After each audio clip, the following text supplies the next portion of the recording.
پتا یہ بابے کیا ہوتے ہیں؟ یہ بابوں کی شان یہ ہے کہ دنیا سے جانے کے بعد بھی ان کے در پر آنے والا بھوکا نہیں رہتا. جنہیں پتہ ہی نہیں بابا کون ہے، بولتا رہے، بک بک کرتا رہے. جو کہتے ہیں بابے یہ کچھ نہیں ہوتے، بابے کیا ہوتے ہیں؟ قرآن سے پوچھو. قرآن تو ان کی تعریف کر رہا ہے کہ یہ وہ لوگ ہیں جن پر اللہ نے انعام کیا. نبی بھی ہیں، صدیق بھی ہیں، شہداء بھی ہیں، صالحین بھی ہیں. بابے جو کہتے ہیں بابے کیا ہے؟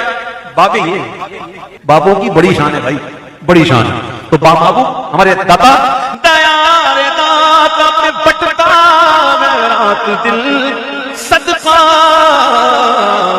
اچھا میرے بھائیوں، اس ویڈیو کے اندر انہوں نے جو چند ایک جملے بولے،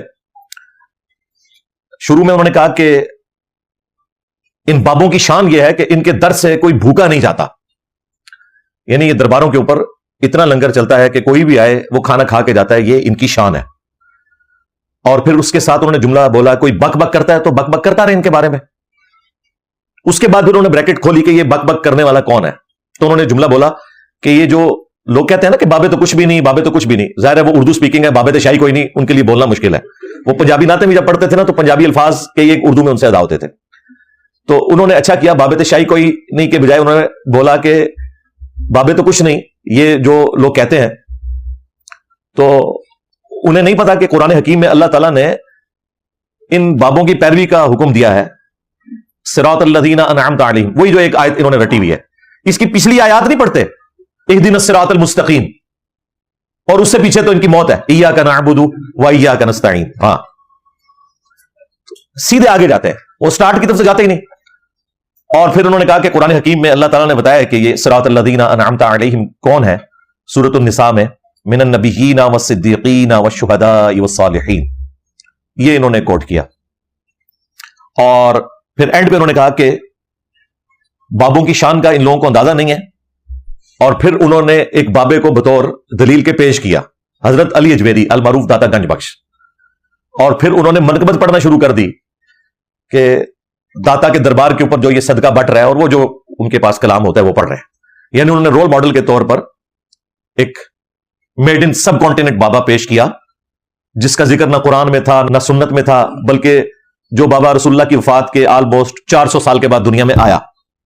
جبکہ قرآن کو نازل ہوئے ہوئے 400 سال ہو چکے تھے، تو یقیناً اس کا نام تو اس کتاب میں تو موجود نہیں تھا جسے ہم قرآن کہتے ہیں، جو اس شخص پہ نازل ہوئی جس کی قبر مدینے میں ہے صلی اللہ علیہ وآلہ وسلم. بہرحال انہوں نے ایکسٹراپولیٹ کیا، ان کو فٹنگ کرنے کی کوشش کی. یہ ان کی گفتگو کے مین پوائنٹس تھے. اب میں وہ 10 علمی پوائنٹس کی شکل میں ایک ایک چیز کو کور کروں گا. باتیں تو انہوں نے 2-3 کی ہیں، لیکن میں نے آپ کو پتا ہے کہ ایک موقع سمجھا ہے اسے بات پہنچانے کا، تو میں 10 علمی پوائنٹس ڈسکس کروں گا جو ان کے مشہور ہیں، جو کچھ انہوں نے بھی ڈسکس کیے اور جو انہوں نے نہیں کیے. ہو سکتا ہے اگلی کسی میں اپنے نعت میں کر دیں، تو میں پہلے ہی اسے کور کرتا ہوں. علمی پوائنٹ نمبر 1، اویس بھائی نے کہا کہ ان کی شان یہ ہے کہ یہاں سے کوئی بھوکا نہیں جاتا. اگر قرآن و سنت میں کسی شخص کے ولی اللہ ہونے کی دلیل، بزرگ ہونے کی دلیل یہ ہے کہ اس کے در سے کوئی بھوکا نہیں جاتا، تو پاکستان میں ان سے بڑے اولیاء اللہ بھی موجود ہیں اور زندہ موجود ہیں. ملک ریاض صاحب روزانہ 1 لاکھ بندہ ان کے دسترخوان سے کھاتا ہے. علی اجویری صاحب کے مزار پہ روزانہ 1 لاکھ بندہ نہیں آتا، زیادہ سے زیادہ 4-5 ہزار لوگ آتے ہیں. اور یہ بھی میں آپ کو ایگزیجریٹ کر کے بتا رہا ہوں، عرس کے دنوں میں زیادہ بڑھتے ہوں گے، آپ جا کے کیلکولیشن کر سکتے ہیں. داتا ملک ریاض، اور وہ زندہ ہے کئی سالوں سے. ان سے جو ہمیں باقی اختلافات ہیں وہ اپنی جگہ، لیکن یہ ان کی ایک اچھی چیز ہے کہ انہوں نے ایک چیریٹی کا سلسلہ شروع کیا ہوا ہے. تو انہیں کیوں نہیں داتا مان لیتے؟ کیونکہ دلیل تو آپ کی یہ ہے کہ لاکھوں لوگ کھا رہے ہیں، تو لاکھوں تو وہیں سے کھا رہے ہیں بھائی. آپ کے درباروں پہ تو ہزاروں کھاتے ہیں، یہاں روزانہ 1 لاکھ بندہ دسترخوان سے کھا رہا ہے. پھر بابا گرو نانک، اس کے مزار کے اوپر بھی لنگر جاری ہے. تو کیا یہ ان کی بزرگی کی دلیل ہوگا؟ آپ جس طرح ہی اس طرح کی گفتگو کریں گے وہ کہیں گے نہیں عقیدے بھی صحیح ہونا ضروری ہے. اس کا مطلب ہے یہ جو آپ ہمیں دھوس لگاتے ہو نا کہ ان درباروں سے کوئی بھوکا نہیں جاتا اور یہاں ایک غریب نوازی والا ایلیمنٹ ہے، یہ دھوس لگانا چھوڑ دو میرے بھائی. سمپل سی بات ہے، چندوں کے اوپر یہ دربار چل رہے ہیں. آج آپ ان کے چندے بند کر دیں، آپ کو کوئی صفائی کرنے والا بھی وہاں نہیں ملے گا. اور ان درباروں کا وہی حال ہوگا جو سندھ کے اندر، اندرون سندھ میں مساجد کا ہے. کئی مسجدیں ایسی ہیں، تبلیغی جماعت والوں نے اپنی کارگزاری میں خود سنایا کہ ان مساجد میں جب ہم گئے ہیں تو کئی جگہ کتوں کے بچے ہمیں نظر آئے ہیں